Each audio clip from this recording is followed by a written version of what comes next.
여러분 안녕하십니까. CJB 시사공방입니다. 특례군 특례시 지정에 관한 내용을 담은 지방자치법 개정안이 국회 본회의를 통과하면서 지방자치에 대한 관심이 더욱더 커지고 있습니다. 또한 충청권 4개 시도가 현재 추진 중인 충청권 메가시티 등 새로운 행재정적 광역 공동체 등장이 가시화되면서 자치 분권에 대한 또 많은 논의가 시작되고 있는데요. 오늘은 충청권 메가시티 논의가 지방자치에 어떤 영향을 줄지, 그리고 지방자치의 올바른 방향은 무엇인지, 방법은 무엇인지 다양한 이야기 나눠보겠습니다. 자, 오늘 함께해 주실 분들 소개해드리겠습니다. 정일택 충청북도 정책기획관 나오셨습니다. 네, 안녕하십니까. 네, 남기현 충청대 경찰행정학과 교수 나오셨습니다. 네, 안녕하십니까. 네, 감사합니다.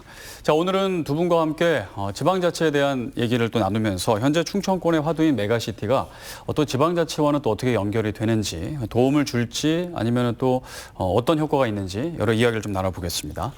일단 지방자치 얘기를 많이 들었는데 좀 다시 한번 짚고 넘어가면 좋을 것 같아요. 벌써 이제 90년대부터 지방자치가 이제 본격적으로 실시하기 시작하면서 그동안 이제 우여곡절이 많았고요.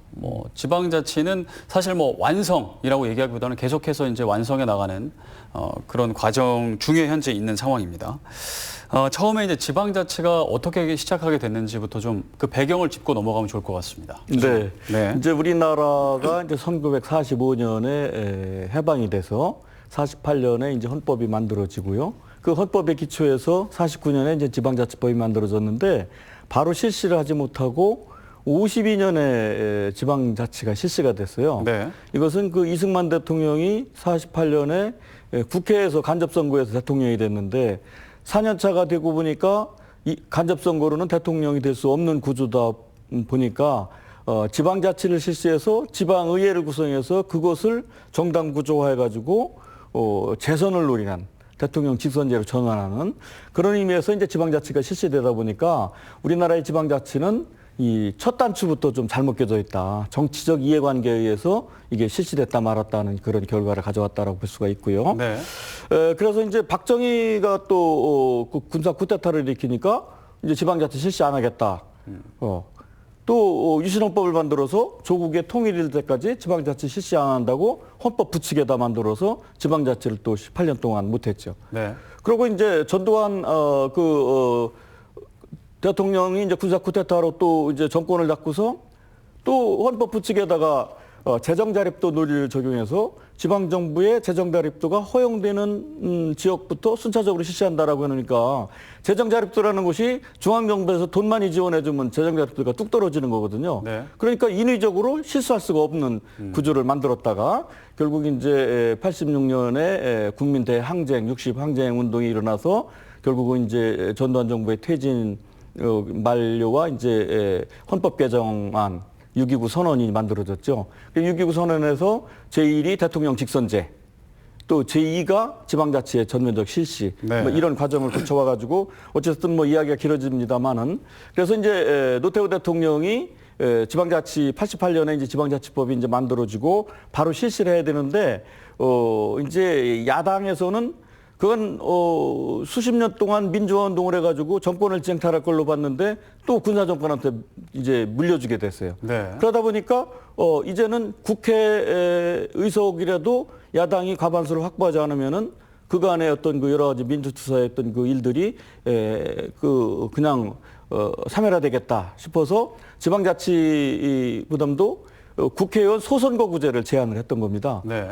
그러니까 여당에서는 그러면은 소선거구제도 받고 지방자치법 실시를 좀 늦추자 해가지고 서로 맞바꿔서 당리당략에 서 지방자치가 또 이제 밀려나게 됐어요.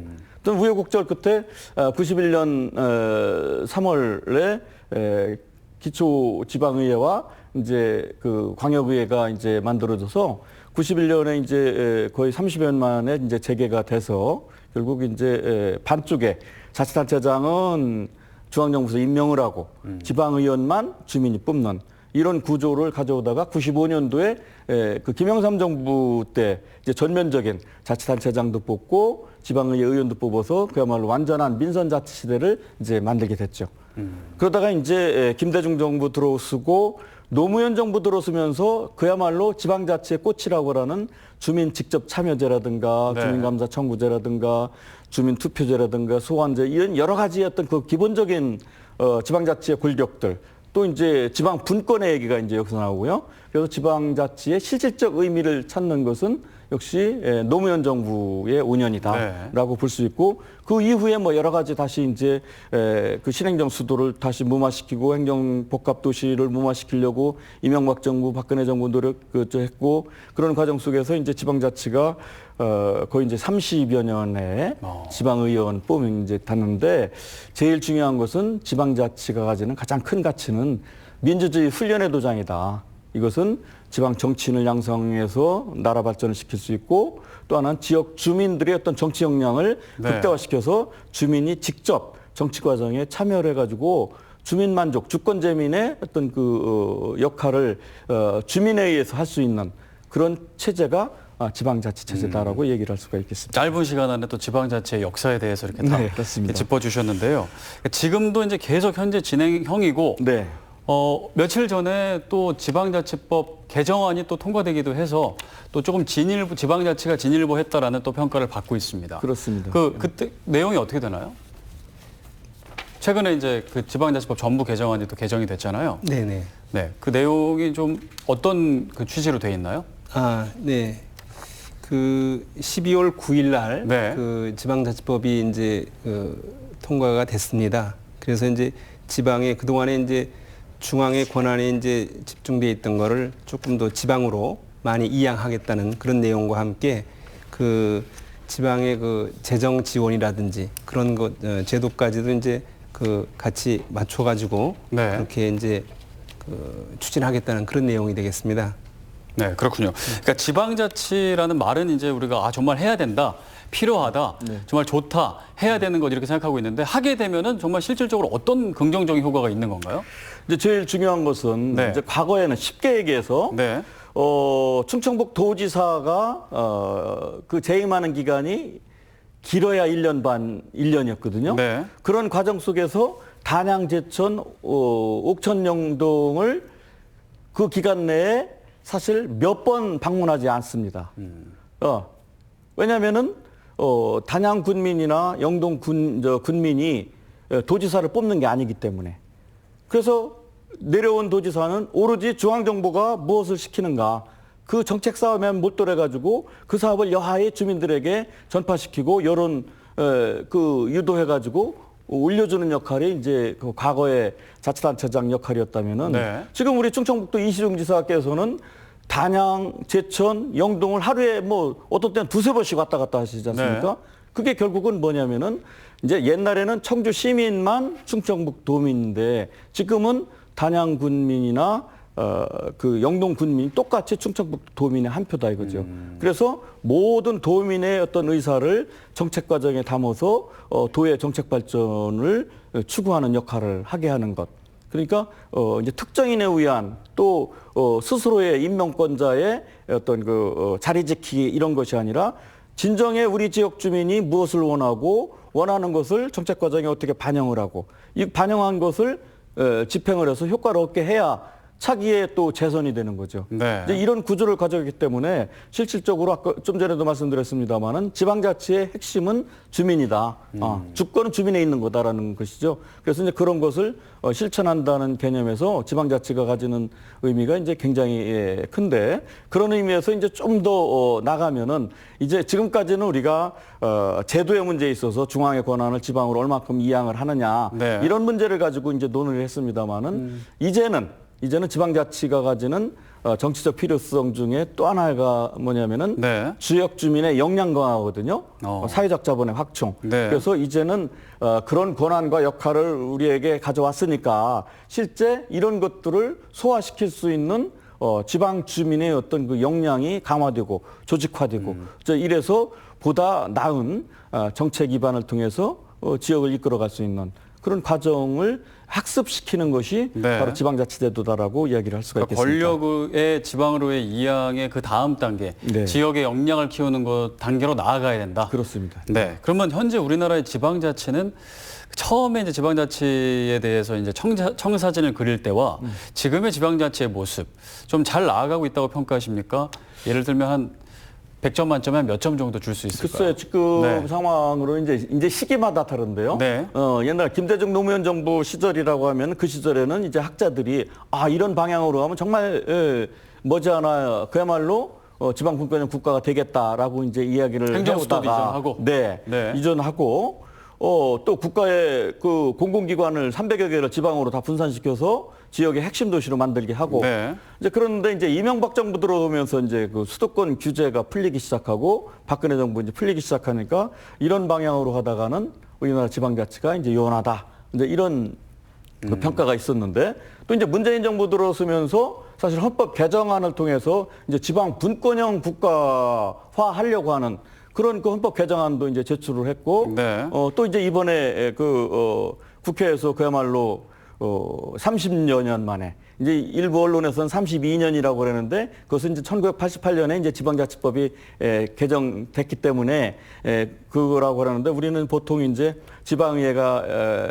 91년에 시작됐으니까 30여 년이다 이제 이렇게 표현을 하는데 이번에 전부 개정안을 보면은 또 정말로 그간 거의 한 30년 동안 학자들이나 지역 그 자치단체장이나 지방의원들이 그렇게 요구하던 것들을 못 해왔던 거 이번에 한꺼번에 확 풀리는 많이 결과를 나아졌다 이렇게 보시는 거예요? 많이 나아졌죠. 물론 이제 부분적으로 문제점도 없지 않아 있습니다만은 네. 그래도 커다란 문제들 이 중에서 가장 중요한 것은 주민주권 국가라는 어떤 그 의무를 명시를 하고 또 실질적으로 이제 각종 주민 참여 제도에 있어서 주민이 참여할 수 있는 요건은 주민 네. 투표할 때 뭐 여러 가지 발의할 때 뭐 여러 가지 또 소송할 때 이럴 때 필요한 주민 서명 요건 인수를 확 낮췄어요. 그러니까 이제 웬만하면은 그 지역 주민의 어떤 그 합의만 의견만 합치되면은 이제 중요한 어떤 그 안도를 주민 투표로 소송으로 이렇게 해낼 수 있는 구조를 만들었다. 이런 지역 면에서는 주민의 목소리가 더 많이 반영되는 구조로 바뀌었다. 그렇습니다. 네. 자, 그러면 충북은 말이죠. 도에서 이제 나오셨어요. 충북은 그 전체적으로 봤을 때 다른 지역에 비해서 좀 지방자치가 어떤 수준인가 어떻게 평가를 하시나요? 네. 예, 그 충북인 경우에 보면은 이번에 지방자치법이 개정돼서 그동안에 이제 중앙으로부터 그 업무도 한 400여 가지가 이제 내려옵니다. 지방으로. 네. 그래서 그게 이제 중앙의 권한이 지방 이양으로 이제 이렇게 되는데 그런 것이 이제 내년 상반기에 아마 일괄 그 이양법이 제정돼서 네. 넘어올 것으로 이제 기대를 하고 있고요. 또 그동안에 지방 분권에 대한 그 강화 이런 것들이 이제 하위 법령까지 일괄 개정을 이제 추진하게 됩니다. 그러면 지금보다는 그 자치권의 어떤 그 강화가 되고 그리고 이제 지방에 이양되는 그 지방 이양의 패러다임도 조금 이제 바뀔 것 같습니다. 그래서 기능에 따른 그 포괄적 이양 방식이라고 그래서 네. 업무를 이제 그렇게 내려주는데 예를 들면 이제 코로나19 대응이라든지 또 지역 경제 활성화 그리고 이제 그 재난 안전 대응 그런 기능들은 신속하게 지방자치단체에서 이제 수행을 하기 때문에 네. 그런 권한이 이제 이양된다는 것은 획기적인 일이라고 생각합니다. 그리고 이제 그 수요자 중심의 그 맞춤형 지방 이양도 이제 강화가 됩니다. 그래서 그 지방자치단체에 부여하는 그 맞춤형 이양 그런 그 자치 분권 특구 제도 같은 것도 적극 검토가 되리라 생각을 합니다.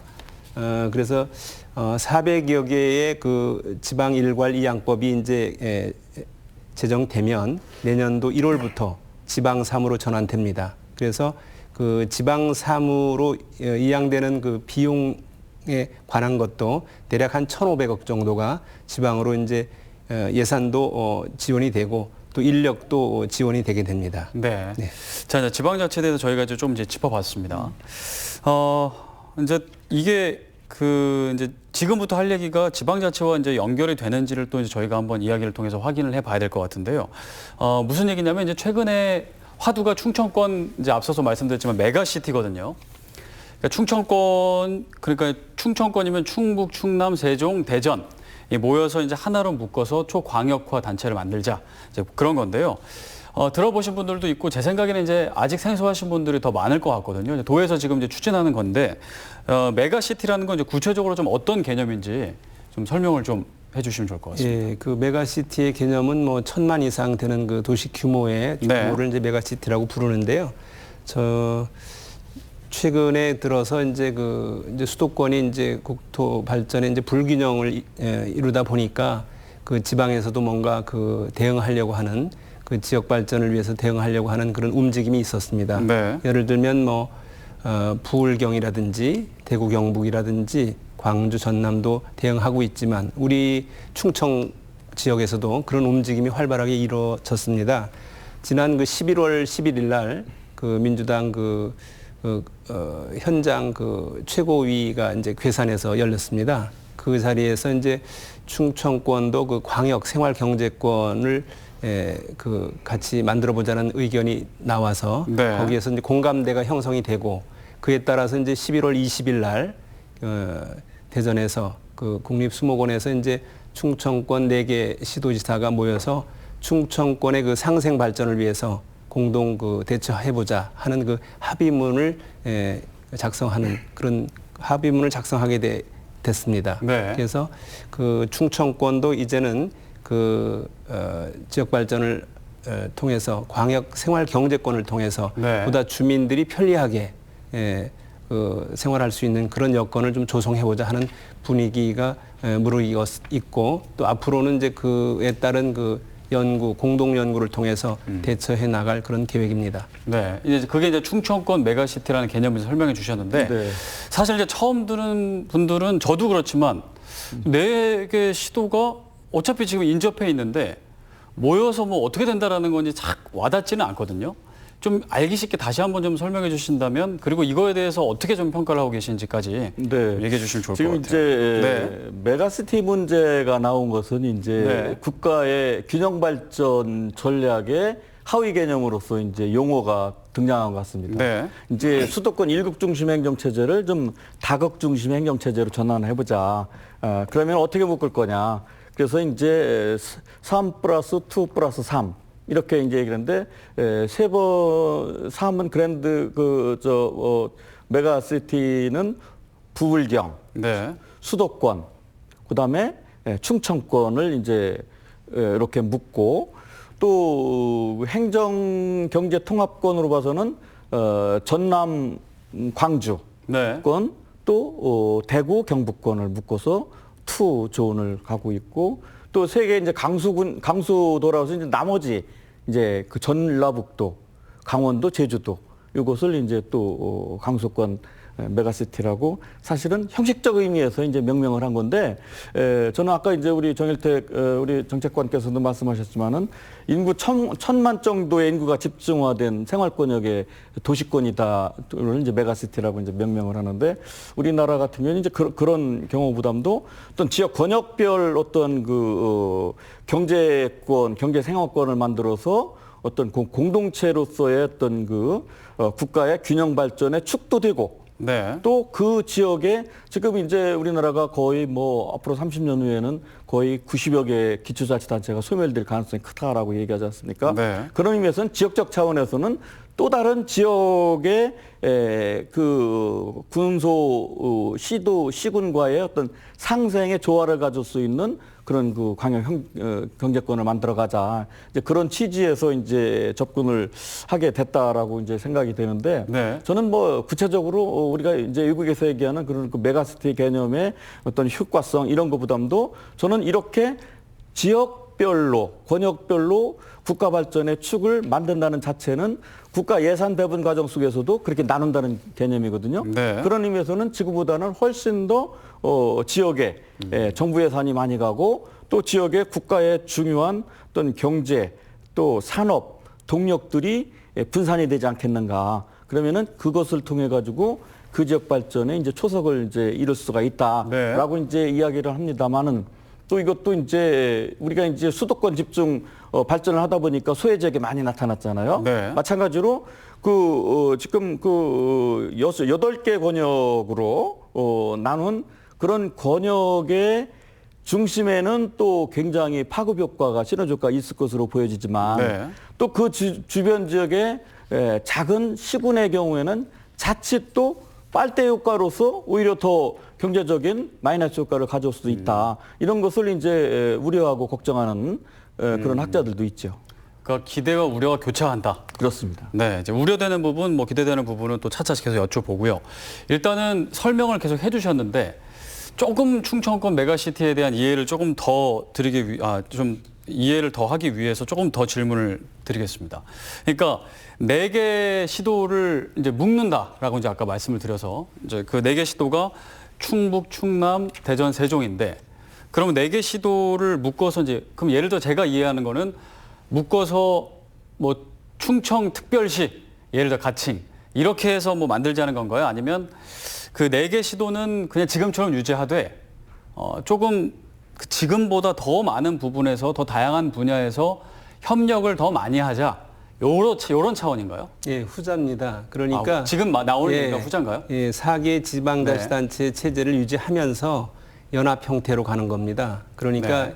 예를 들어 수도권 하면 서울, 인천, 경기가 지하철이 같이 다니잖아요. 네. 예, 그런 것처럼 충청권 4개 시도가 주민들이 그 생활권 그리고 이제 경제권이 이제 하나로 이렇게 되면서 자치단체는 그대로 있으면서 연합 형태로 그렇게 이제 지금보다 더 많이 협력하고 공조하자. 그렇죠. 예. 그런 건가요? 예, 그렇습니다. 그러면 예를 들어서 좀 더 구체적으로 어떤 것이 협력하고 공조할 수 있는 거예요? 4개의 지금 시도. 지금 정부에서 지금 특히 이제 민주당에서 어제 그 국회 세종시로 이전 관련해 가지고 네. 포괄적인 메가시티 개념을 설명을 했어요. 네. 좀 전에 얘기했던 것처럼 부울경, 우리 충청권, 수도권 요 경우에는 아까 말씀드린 후자의 경우 기존의 자치단체를 그대로 두고 이 자치단체의 특성과 역할을 살려서 어떻게 하면 시너지 효과를 누릴 수 있을 것인가 요거 관련해 가지고 사회 간접망을 이제 조성하려 예를 들어서 광역 교통망을 만들어 준다든지 네. 지역 특성에 걸맞는 그런 그 산업을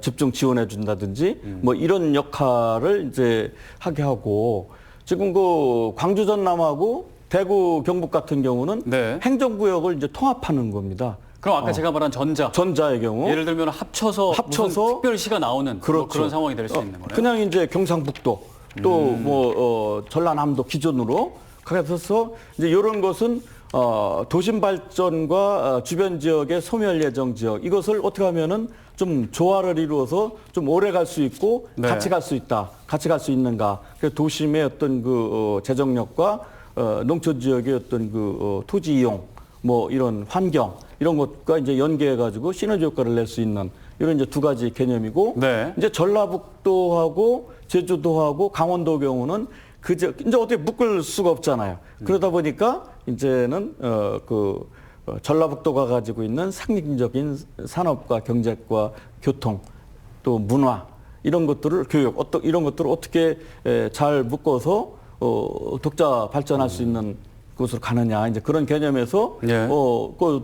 세 곳을 또 그렇게 가고요. 이제 그렇기 때문에 저는 그냥 우리가 이제 통상 외국에서 얘기하는 메가시티 개념으로 이제 이런 어떤 전략보다는 국가 발전의 어떤 틀을 이제는 저는 그렇게 권역별로 시너지 효과를 담보할 수 있도록 국가에서 어떤 그 전면적인 지역 특성에 걸맞도록 네. 지원해주고 조장하고 그래서 결국은 그 시너지 효과가 그 지역에게 공동으로 파급될 수 있는 그런 구조로 가는 것이 더 효과적이다. 뭐 저 그렇게 생각합니다. 그러니까 예를 들면 충청권 메가시티를 위해서 이제 뭐 메가시티 완성 이런 건 없는 거고 중간에 이제 계속 협력을 해 나가고 같이 사업할 때는 또 같이 사업하고 그렇죠. 뭐 그런 건데 네. 그러면 이런 것도 있을 수 있겠네요. 대전에 그 지하철이 있잖아요. 그게 세종, 충남, 충북 다 지하철이 같이 깔리는 뭐 이런 것도 구상할 수 있는 거예요? 그게 메가시티가 그래서 지금 이제 사실은 일환이에요? 국토발전 종합계획의 그 광역철도망 계획에 지금 네. 이제 구성이 되고 있는데 아마 이제 충청행정협의회 어떤 저 제1의 어떤 협상 일단 말씀드리겠지만은 대상으로 광역철도망에 대한 논의가 지금 이루어지고 있거든요. 네. 그래서 이제 대전에서 세종시를 거쳐서 조치원을 거쳐서 청주 상당공원으로 와가지고 청주공항까지 가는 쉽게 말하면은 지하철, 전철, 국가 전철, 그걸 뭐라 그러죠? 천안까지 오는 걸 고속전, 예, 국철 뭐. 고속철. 전철. 이걸 이제 하자고 지금 논의를 하고 있어요. 그것도 메가시티의 그 일환 중에 개념으로. 하나네요. 그러니까 메가시티가 제대로 되려면은 소통 이게 이제 조직적 소통이 이루어져야 되고 그래서 네. 광역행정협의체가 자치단체장뿐만 아니라 그 밑에 이제 관계 공무원, 그다음에 시민사회단체, 민간, 조직 이게 다 촘촘히 협의체가 만들어져서 이제 움직여야 되고 네. 두 번째는 이제 이 사람들이 소통을 해야 되잖아요. 그러니까 지금 교통계획이 제일 중요하죠. 충남북 자주 왔다 세종시를 갔다 해야 그렇죠. 되니까요. 빨리 또 효율적으로 왔다 갔다 할 수 있는 그림을 이제 그리는 역할. 또 중요한 것은 지금 보면은 충북 제가 이제 얼마 전에 대전에서 그 포럼에서 토론을 이제 사회를 보고 왔는데 그 국토연구원에 있는 연구원이 그래요. 이 충청권이 가장 호기의 도시다 이거예요. 네. 왜냐하면 수도권에서 넘어오는 많은 자원을 받아들일 수가 있는데 충청권 광역조발 계획이 5가지랍니다. 그 양반 얘기가. 근데 뭐 대전에서도 하고 여기서도 하고 여기서도 하고 붙이기도 하고 나누기도 하고 그러니까 이걸 빨리 하나로 만드는 법제화가 필요하다 이런 그러면은 더 이야기를 시너지 효과가 난다는 거죠. 그러니까 지방정부기관에서는 그냥 예형적인 측면에서 홍보 효과가 아니라 그야말로 충청권의 메가시티 개념으로서 공동발전을 추구하려면은 이 추구할 수 있는 역량과 네. 역할에 가장 중요한 어떤 입법화라든가 도시계획이라든가 교통계획이라든가 또 행정협의체라든가 특별자치단체라든가 이런 것들을 잘 만들어야지 알겠습니다. 가능하다라고 볼 수가 있겠죠. 그럼 아까 말씀하신 그런 철도, 그러니까 지하철 연장, 이거는 지금 얘기가 나오고 있는 거예요? 어느 정도로 지금 논의가 되고 있나요? 예, 이제 지금 현재 논의가 되고 있고요. 네. 광역 교통망이라고 그래서 그 논의가 되고 있는데 현재 충청권 광역 생활경제권에 대해서 이제 물론 앞서 말씀도 나왔습니다만 이거를 이제 11월 20일 날 합의를 했기 때문에 네. 그걸 가지고 우리가 이제 4개 시도의 연구원이 있습니다. 네. 그 연구원에서 공동 연구를 통해서 그러니까 말하자면 충청권의 상생 발전을 위한 로드맵이 작성되면 예, 그걸 가지고 이제 지역마다 지역에서 이제 중점을 두는 사업도 포함하고 네. 아까 말씀하신 광역 철도망이라든지 그런 것들을 다 거기 포함시켜 가지고 네. 로드맵이 만들어지고 거기에 따른 이제 소요 예산과 그런 것들이 배분돼서 같이 이제 그것이 충청권 광역 철도망이라든지 그런 사업들이 적극 협력하에 이제 이루어지리라 생각합니다. 네. 그리고 이제 아까 또 말씀하셨던 그런 도민이나 시민들이 참여해서 의견을 개진하고 또 협의체를 만들어서 구성 운영하고 그러기 위해서 또 행정에서 뒷받침을 해야 되니까 행정 협의에도 적극 강화를 그렇게 기능을 강화할 그런 계획으로 있습니다. 그러니까 향후 어떤 사업들을 같이 협력해 나가면 시너지 효과가 있을지 이제 각자 이제 연구를 통해서 그것들을 이제 로드맵을 작성한다라는 네, 거군요. 공동 연구를 통해서. 네, 공동 네네. 연구를 통해서요. 네네. 자, 충청권 메가시티 그러니까 충청권, 충북, 대전, 세종, 충남이 이제 하나가 돼서 이제 협력을 강화하는 다른 지역도 비슷한 메가시티를 하고 있지만 메가시티의 그 수준이 조금씩 다른 것 같습니다. 네. 어떤 지역은 아까 말씀하신 처럼 아예 그냥 행정 그 시스템까지 다 합쳐서 특별시 수준으로 가려고 하는 데도 있고 네. 저희 충북과 비슷하게 그냥 협력을 위주로 하는 데도 있고요.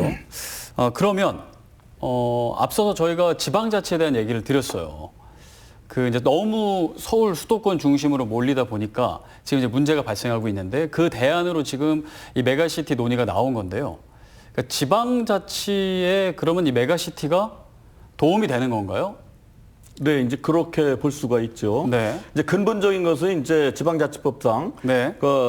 중앙 기능을 지방으로 이양한다라는 개념에서 이제 아까 우리 정일택 정책관께서 얘기했던 이제 중앙기능 지방이양 일괄법이 이제 제정이 돼서 네. 내려오면은 지금까지는 중앙기능을 지방으로 이양을 시키면은 기능만 줬지 거기에 소요되는 예산이나 필요한 사람이나 조직을 안 줬어요. 네. 그러다 보니까 지방 공무원들이 할 일은 자꾸 늘어나고 예산도 없고 인력도 없고 그러니까 안 받으려고 그런다고요. 그래서 이것을 이제 이게 이제 김대중 정부 때 처음으로 중앙기능 일괄이양위원회 이 법을 만들어서 그러니까 한 20여 년 만에 2098년도에 만들었으니까 거의 뭐 20여 년 만에 이제 일괄이양법이 이제 제정이 돼서 추진이 되는데 제가 몇 년 전에 이제 일본의 지방자치연구를 가가지고 일본의 중앙기능 지방이양 위원회 총괄 위원장이 도쿄대 그 진노 교수라는 분이에요. 네. 그분을 만나가지고 쭉 이제 이해를 구하고 논의를 했더니 그래서 한국은 국회의원들이 이걸 안 만들어줘서 실행이 안 된다 그러니까 진노 교수께서는 게 아니 국회의원이 주민이 유권자가 뽑은 사람인데 유권자가 하라고 그러는데 왜 국회의원들이 안 합니까? 이러는 거예요. 네. 너무 의아해하는 거예요. 그래서 야 우리나라가 역시 국회의원은 선거 때만 국회의원이고 주민의 대표이지 당선된 이후는 여의도에서는 권력가구나 이렇게 이제 이야기를 했는데 어찌됐든 이번 문재인 정부 들어서 그래도 중요한 핵심 중에 하나가 이제 그 기능 지방자치법 관련해서는 네. 이제 그 기능을 이제 지방으로 넘겨주면은 지금까지는 광역자치단체 도로 이게 넘어왔어요. 네. 그러다 보니까 어제 중앙정부가 지방정부를 통제하는 이런 시스템에서 이제 도가 시군을 통제하는 시스템으로 변화가 되는 거예요. 보이지 않게. 네. 그래서 이제 중앙기능이 지방이양을 하게 되면은 사무배분의 어떤 가장 기본적인 원칙, 보충성의 원칙, 또 현지성의 원칙을 통해 가지고 가장 기본적인 것은 국가 사무의 가장 기본은 주민과 가장 가까이 있는 자치단체에 주라는 거죠. 주민이 소통하기 쉬우니까. 네.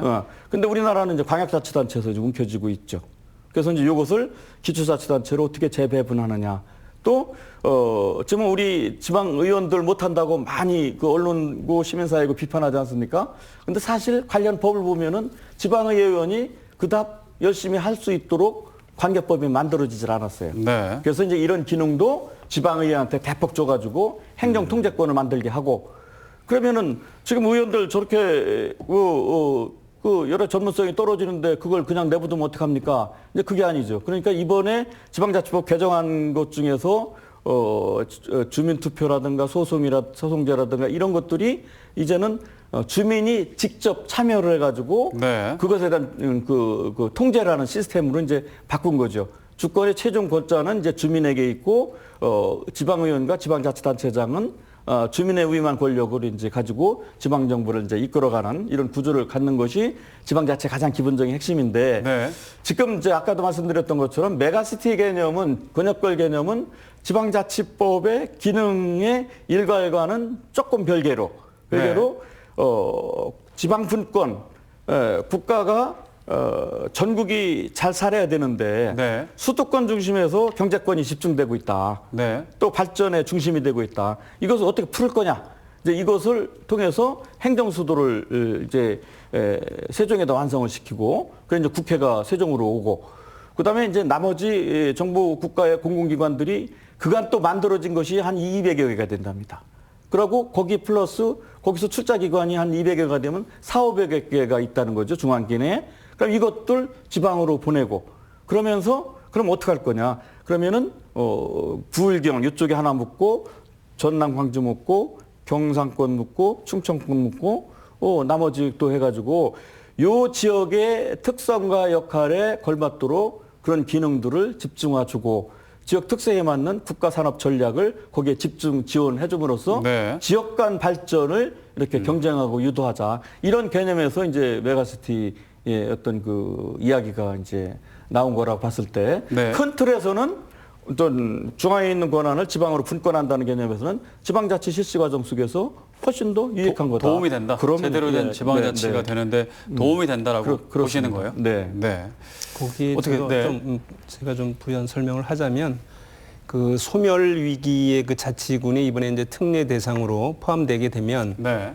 개정된 그 법에 의해서 인구 3만 미만이고 인구 밀도가 평방킬로미터당 평균 인구가 40명 미만인 군이 특례군으로 이제 인정됩니다. 네. 그리고 이제 재정 자립의 향상이라든지 일자리 창출을 비롯해서 지역 경제 활성화, 교육, 문화시설 그런 게 이제 확충되고, 그리고 이제 행안부 장관은 그 특례군을 위한 시책을 추진하는데 종합 계획을 매 3년마다 수립하도록 그렇게 이제 하는 내용이 있습니다. 네. 그래서 정부가 제시하는 그 365 생활권 내용을 잠시 이제 말씀드리면 그 30분 이내에 보건이나 보육 그리고 소매 그런 기초 생활 서비스에 접근할 수 있고, 또 60분 1시간 내에 문화나 교육, 의료 등 그 복합 서비스에 접근이 보장되며, 네. 그리고 이제 5분 이내에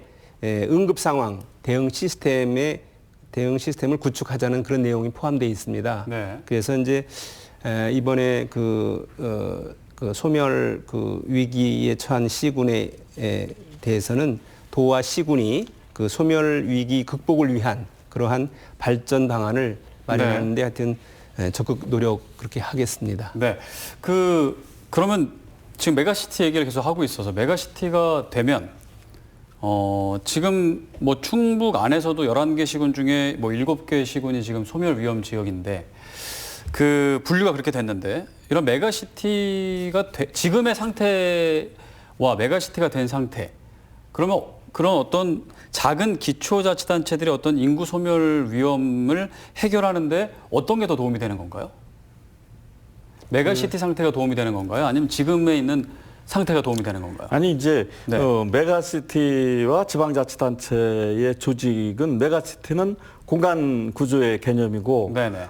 그러나 이제 대구 경북이나 이런 데는 이제 통합을 하면 이제 그건 좀 다르겠지만, 네. 우리 충청권 메가시티라고 하는 것은 충청남도, 충청북도, 대전시, 세종시가 독립적으로 존재를 하고, 또 이 과정 속에서 이 4개의 광역자치단체가 자기 지역의 특성을 살려가지고 공동으로, 그러니까 160만이 하는 것보다는 500만이 하는 게 더 좋은 이런 것들, 이런 것들 서로 연결해줘서 각자 시너지 효과를 누려가지고, 이제 결국은 그런 시너지 효과를 누려가지고 자기 지역의 소멸 예정 지역인 어떤 네. 시군을 도와주라는 개념이죠. 사실 같이 이제 그렇게 윈윈하자는 이제 전략으로 가자는 것이기 때문에 메가시티가 좋으냐, 지방자치제도가 좋으냐, 이것은 하기 나름이고 협력할 건 협력하면 오히려 시너지가 날 수 있다. 그렇죠. 협력하면 시너지가 날 수 있고, 아까 제가 이제 모두에 네. 말씀드렸던 것처럼 잘못 운영하게 되면은 네. 소외 지역은 더 소외될 수 있다.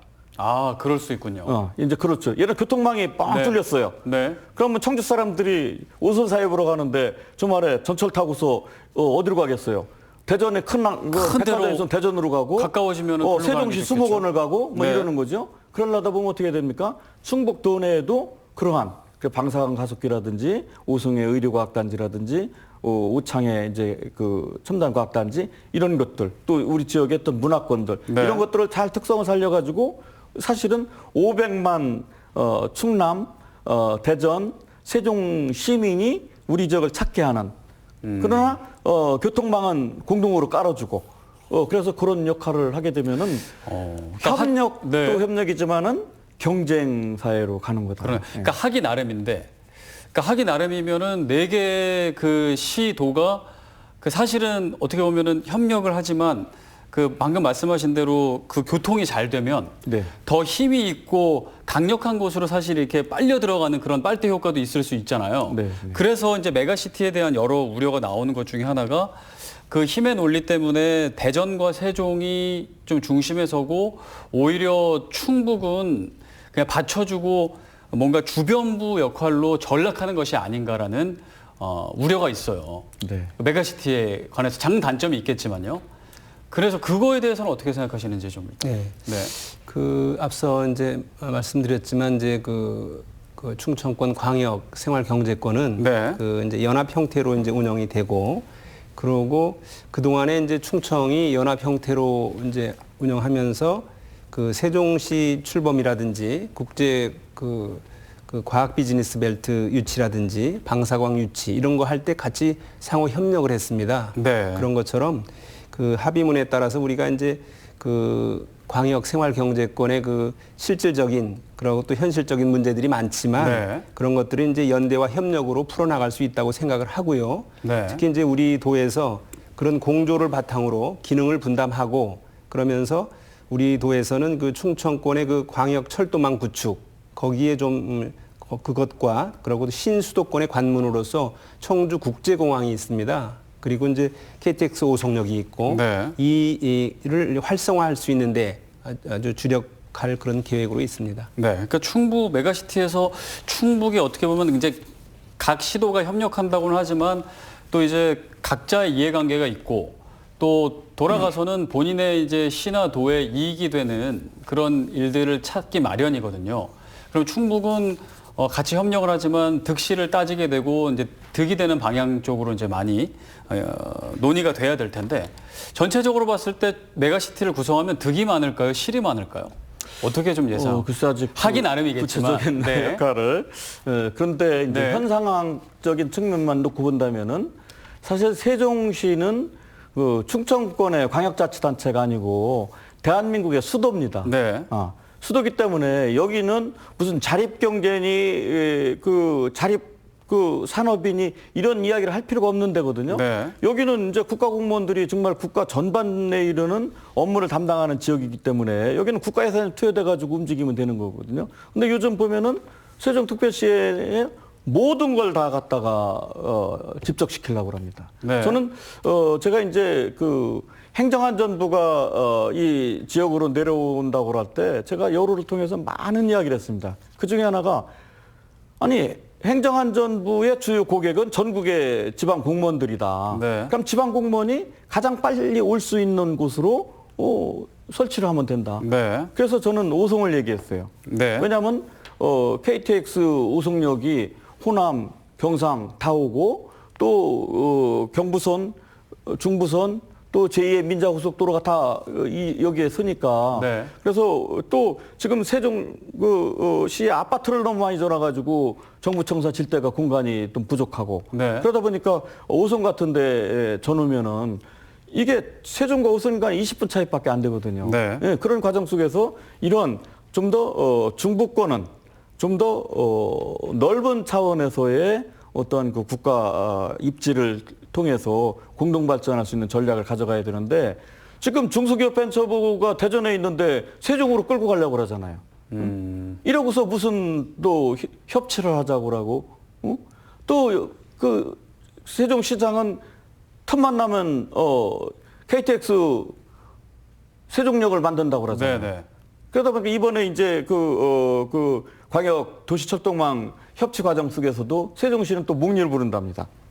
우리가 대전에서 세종에서 조치원 거쳐서 청주로 오면은 세종에서 조치원 가가지고 ITX를 연결하게 해달라. 네. 옛날 새마을호를 오게 해달라. 이렇게 또 요구를 한다고 그래요. 그래서 참 세종시가 자치단체로서의 또 주민과 역할 물론 중요하겠지만은 그것은 좀 더 크게 국가 균형 발전의 중심축이고 네. 이것은 전라도와 경상도와 강원도 수도권을 아우르는 큰 역할의 그 중심에 서야지 이 충청권에서 나타나는 어떤 조그만 어떤 또 이해관계나 이권 이런 거에 급급해가지고 네. 요구를 하게 되면은 광역행정협의체가 그다지 효과가 없을 거라고 생각을 한다. 네, 물론 다른 지역에서 지금 다 메가시티를 하니까 좀 마음이 급해서 갑자기 만든 거일 수도 있을 것 같기도 하고 또 어쨌든 큰 틀에서 공조하고 협력하면 그 시너지 효과가 나는 것들이 있기 때문에 또 메가시티를 또 이제 생각을 하는 건데 또 이제 각자의 이해관계가 있기 때문에 득과 실을 계산하지 않을 수가 없을 것 같습니다. 자, 그렇다면 충북이 그 충청권 메가시티의 협력과 공조를 통해서 충북이 실익을 얻기 위해서는 좀 우선적으로 이거는 좀 추진해야 될 사업이다. 좀 이거는 추진하면 시너지가 있겠다라고 하는 거는 아까 말씀하신 거 오송역 얘기해 주셨고요. 또 어떤 것들이 있을까요?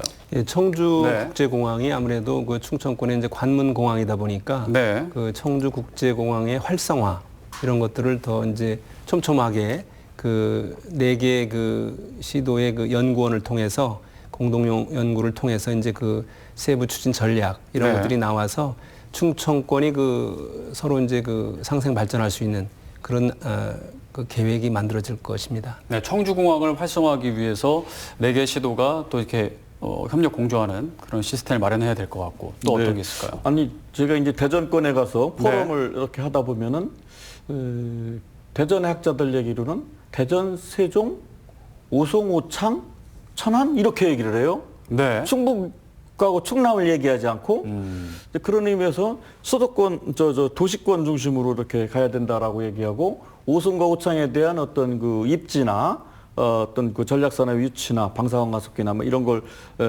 뭐 유치나 뭐 이런 걸 과정을 통해서 오송과 오창은 분명히 시너지 효과가 높은 지역이다. 네. 이걸 어떻게 대동 연구단지와 연계를 해가지고 시너지 효과를 낼 것이냐 이제 이런 이야기를 하는 걸 보면은 대전 중심에서 생각하겠죠. 그렇죠.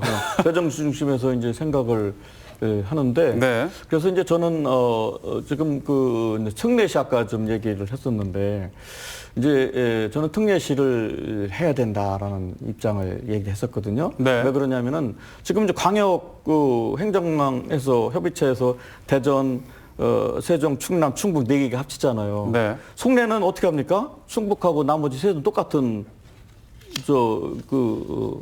출생지들이죠. 네. 그래서 특례시라도 하나 만들어 놓으면은 충북, 청주 특례시, 세종, 대전, 충남 이러면은 3대2 이래가지고 대외적인 측면에서는 좀 뭔가 따낼 거 있고 경쟁력 있고 공동으로 대처할 게 있겠구나 네. 이제 하는 것을 이제 이야기를 했었는데 이제 앞으로 이제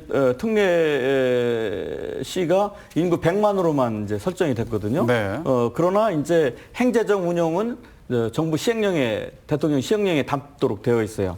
그래가지고 인구 50만 이상 도시를 어떤 기능을 더 줄 건지 또 아까 얘기했던 인구가 작은 군 인구 소멸 예정 예상되는 군 이런 지역에는 어떤 특례를 더 줄 건지 이런 것들을 우리가 이제 앞으로 국회의원의 어떤 로비를 통해서 잘 만들어서 어쨌든 청주시를 키우고 충북의 대표 선수로 만들어서 물론 대내적인 측면에서 보서는 지역의 그 균형 발전 분배라는 측면에서 보면은 청주가 그대로 있는 게 좋죠. 네. 그러나 이게 우리가 대외적으로 이제 경쟁을 가지고 이제 싸워야 되거든요. 전국 226개 자치단체와 경쟁을 했을 때 경쟁력 있는 선수를 이제 만들어야 된다.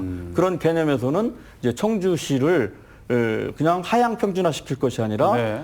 정말 독특하게 특정적으로 충청북도가 지금 주장하고 있는 이제 오송이나 오청의 어떤 특화 발전이나 이런 것들을 잘 주장을 해서 전국의 경쟁력 있는 도시로 가야 네. 거기서 뭔가 얻어와 가지고 충북 지역의 낙후 지역에 또 다시 재분배하는 효과를 가져온다. 이제 이런 것들도 우리가 이제 충청북도 정책 방향 과정 속에서 좀 고민을 해야 되겠다. 생각해 봐야겠군요. 네네. 자, 이번에 통과된 지방자치법 개정안에는 이제 아까 말씀해 주신 지방 소멸 위기에 직면한 그런 작은 그런 자치군을 특례 대상에 포함하는 그런 내용이 담겨 있는데요. 그 이제 충북에서는 사실 이제 단양군이 특례군이 되기 위해서 또 노력을 했고 단양군이 좀 해당이 될 것 같은데 그렇게 되면 특례 대상에 포함이 되면 이제 이번에 통과된 개정안에 따르면요 어떤 지원을 받게 되고 그게 이제 얼마나 좀 도움이 될까요? 아까 이제 설명을 좀 드렸습니다만 네네. 그 정부에서는 이제 그 매 3년마다 그 또 계획을 수립하고 네. 그러면서 예산 지원과 그런 것들이 이제 예산을 지원받게 되는데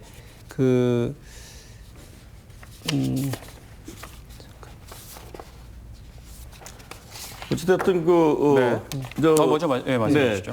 이제 사실은 특례라는 말은 정말 별로 바람직한 건 아니죠. 네. 우리가 이제 17개 광역자치단체, 226개 기초자치단체가 있거든요. 이 17개 광역자치단체는 특례죠. 특별시니까 어찌됐든. 그리고 이제 지금 그 특례시에서 특례하고 또 이제 인구가 작은 군에서 또 특자 붙어가지고 226개에서 특자 붙은 게 뭐 반수가 넘는다면은 이제 특이 아니게 제대로서 말이 안 되는 거죠. 네. 이제 그런 의미에서 여기서 말하는 특례는 특별히 우대해 준다는 게 아니라 지방자치가 우리 기초지방자치단체가 인구 3만부터 인구 100만까지 226개가 있어요. 근데 지금은 똑같이 이제 초등학생과 대학생으로 구성됐다고 볼 수가 있는 거죠. 그러면 지금은 대학생이 초등학생 교복을 입고서 지방자치 하라고 하는 거나 똑같습니다. 그러니까 그 제도가 너무 획일적이에요. 네. 그래서 이제 인구 50만 이상 도시에다가 특례를 준다는 것은 인구 50만 도시는 이제 재정력도 있고 또 자치 의식도 있고 주민 의식도 있고 그러니까 이런 자치단체는 도가 수행하는 사무를 직접 의사결정을 하고 집행할 수 있게끔 이제 주는 제도를 이제 권한을 좀 더 주고 거죠. 돈도 더 주고 예산도 좀 주는 네. 거죠. 이제 예산을 주는 것은 뭐 기존에 있는 어떤 도예산을 따로 주는 것이 아니라 이제 그 기능이 이제 나눠졌으니까 국가에서 지방교부세를 배정을 할 때 그 시군으로 이제 주고 이제 그러면 되는 건데. 네. 그래서 이제 특례군은 정말로 이게 또 우리 이시중 지사께서 지난 선거 과정 속에서 특례군 선거 공약을 한 거 아닙니까? 네. 난 참 너무나 이게 특례만 아니고 하여튼 그 정신은 너무나 좋다. 그래서 우리가 이제 시군이 다 상생 발전할 수 있는 구조로 이제 가야 되는데 아까 메갈로시티 뭐 이런 걸 주장하는 사람들은 소멸지역 다 치우고 어느 한 곳에 모여가지고 지금 뭐 5분 안에 다 케어하고 이러는 것이 시골도 저 산 꼭대기에 집 몇 채 있고 이 산 꼭대기 몇 채 있지 않습니까? 네. 이제 나중에는 그런 걸 다 하고 이 면 소재지 중심에다가 집 짓고 복지시설 만들고 소방시설 만들고 의료시설 만들어서 케어하자. 물론 이제 앞으로 시대 변화에 따라서 그렇게 갈 수도 있지만 꼭 지역을 하나로 묶어 놓는 것이 그것이 좋을지 모르겠다. 그래서 알겠습니다. 지역의 특성과 역사성, 네. 뭐 이런 문화 이런 것들 다 감안한. 그러니까 메가시티가 된다고 해서 반드시 좋다고 볼 수는 없고, 네. 그러니까 사각지대가 생길 수 있다라는 거잖아요. 그렇습니다. 오히려 그 우리가 말하는 지방자치에 잘못하면 역행하는 효과를 가질 수도 있기 때문에 그 정말 신중하게 고민해서 잘 계획을 짜야 될 텐데, 그러면은 지방자치에 역행하지 않고 또 어쨌든 충청북도의 그 역량을 더 강화하고 그리고 또 충북의 실익은 충분히 챙기면서 이상적인 그런 메가시티가 되기 위해서는 지금부터 고민을 해야 될 것 같아요. 물론 공동 연구를 통해서 로드맵을 짜지만 각자 우리도 이제 노력을 하면서 고민을 해야 될 텐데 어떻게 해야 될까요? 이상적인 메가시티가 되기 위해서. 이제 제가 이제 모두에도 말씀드렸던 것처럼 기존에 자기 시도의 고유했던 광역 도시 계획들이 있잖아요. 네네네. 이제 이런 것들을 다시 재검해서 지역을 우리 지역만이 아니라 충청권을 놓고 그림을 그릴 수 있는 그런 아주 기본적인 것이 필요하고 또 지역의 연구원을 통해 가지고 지역별 특화 산업이 무엇인가에 대해서 그래도 균형적으로 모든 게 대전이 좋다고 그래서 대전 중심으로 모든 산업 구조가 가면 안 되지 않습니까? 그러니까 대전시, 충남시, 세종시, 네. 또 충청북도. 저는 세종시는 그냥 행정 수도로서 역할을 하는 기능만 하지 거기다 기업이 들어가고 무슨 물류센터가 들어 이건 저는 맞지 않다라고 생각을 해요. 네. 그래서 이제 우리 충북만이 가진다면은 그래도 충북의 특성이 저는 오송오창의 어떤 핵심적인 또 방사선 가속기 또 국제공항 또 대청댐 그리고 수려한 자원, 계산, 단양, 제천, 영동 이런 수려한 자원을 역사 문화를 통해 가지고 이것을 어떻게 재발현시켜 가지고 많은 사람들이 지역을 찾게 할 수 있는지 네. 이런 역할들을 한번 고민해봐야 되지 않겠는가. 그러니까 각 지역의 특성이 분명히 있고 그 네. 특성을 잘 살려서 충청권 메가시도가 모였지만 역할 분담을 좀 철저하게 좀 해서 특성이 잘 살릴 수 있는 그렇게 좀 고민을 해야겠다라는 말씀을 해주셨고요.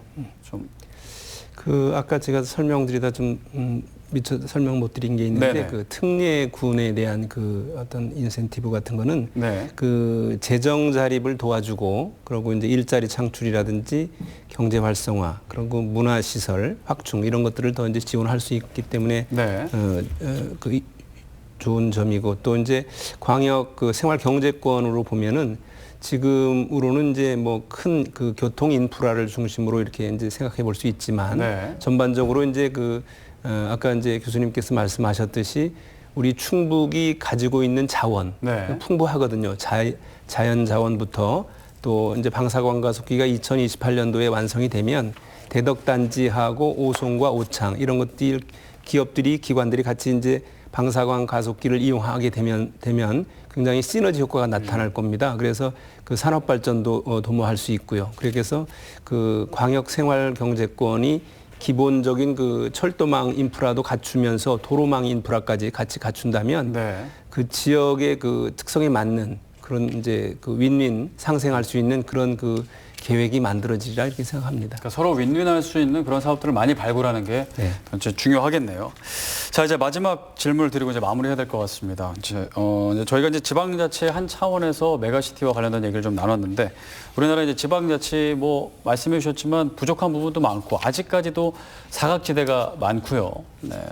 오히려 더 소외돼서 지방자치를 한다고 했는데 소멸 위험 지역은 더 계속 많아지고 있어서 안타까운 그런 상황이긴 한데 앞으로 더 나은 지방자치를 위해서는 어떤 점들이 좀 필요할지 한 말씀씩 좀 해주시죠.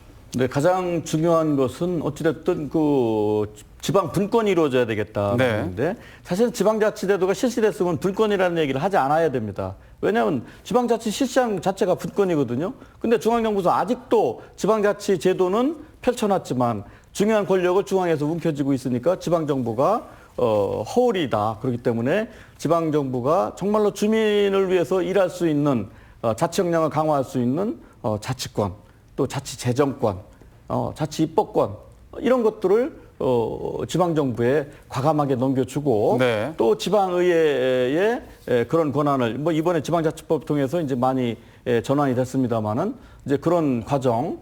그다음에 무엇보다 중요한 것은 지방자치의 근본은 저는 늘 이야기합니다. 주권재민이라는 용어를 씁니다. 이건 헌법 1조의 내용과 같습니다. 네. 대한민국 주권이 국민에 있다는 것을 알려주는 차원에서라도 우리 국민 스스로, 주민 스스로 지방자치와 지방정부를 위한 내 지역을 위한 그런 여러 가지 학습과 어떤 사회적 자본의 확충 그리고 참여와 책임을 통해서 그야말로 지방자치가 활성화되길 기대하겠습니다. 네. 예, 그 지방 분권이 이루어지고 지방자치가 발전하려면은 크게 이제 그 예산이 가장 중요하다고 생각합니다. 예산은 그 지역의 그 살림살이하고 아주 밀접한 관계가 있습니다. 그래서 그 지방 그 분권이 이루어지는 데 있어서는 특히 이제 국가 보조 사업들 같은 경우에 네. 지금까지는 이제 매칭 사업이 주로 많이 이루어졌어요. 그런데 이게 그렇게 되다 보니까 아까도 말씀드렸지만 우리나라의 그 소멸 위기의 그 자치단체가 105개나 됩니다. 네. 그런 소멸 위기에 있는 자치단체에서는 매칭 사업을 할 수 없는 그런 예산 구조를 가지고 있어요. 그래서 이제는 정부에서 그 매칭으로 가지 말고 공모 사업도 포괄 보조 사업으로 줌으로써 지역 자치단체의 특성에 맞는 그런 그 예산을 활용할 수 있는 그런 게 이루어져야 되고 특히 그 지방 이양 사업 내년쯤에 이제 400여 개의 지방 사무가 이제 이양이 되면 네. 그런 것들이 지방자치 이제 사무 이양과 예산이 동시에 이제 지원됨으로써 자치단체마다 이제는 그 지방자치를 발전시킬 수 있는 그런 그 여건이 마련되면 아무래도 그 지방 분권과 지방자치가 지금보다는 조금 더 발전할 수 있으리라 이렇게 생각합니다. 네. 좀 더 나아지기를 또 기대해 보겠습니다. 자, 여기까지 하겠습니다. 정일택 충청북도 정책기획관, 남기현 충청대 경찰행정학과 교수 오늘 함께해 주셨습니다. 감사합니다. 예. 고맙습니다. 네, CJB 시사 공방 여기서 마치겠습니다. 함께해 주신 여러분 고맙습니다.